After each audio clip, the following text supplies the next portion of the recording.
Here I've got Samsung Galaxy Note 10 Plus, and let me show you how to change language on the following device. So at first, let's open list of all applications, then find and pick the settings. Scroll down to the bottom of the list and go to General Management.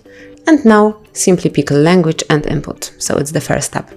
Pick language and click on Add Language to select some language from the list. As you can see, Samsung has a wide list of languages, so everyone will find something suitable. Let me pick, for example, Espanol.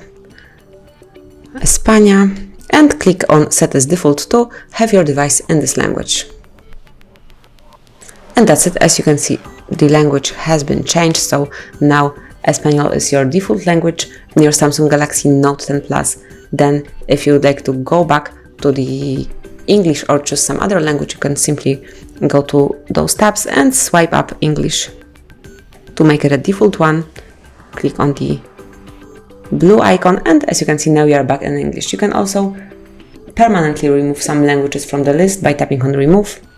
Select the languages that you would like to delete and click on Remove to get rid of them. Click on Remove one more time.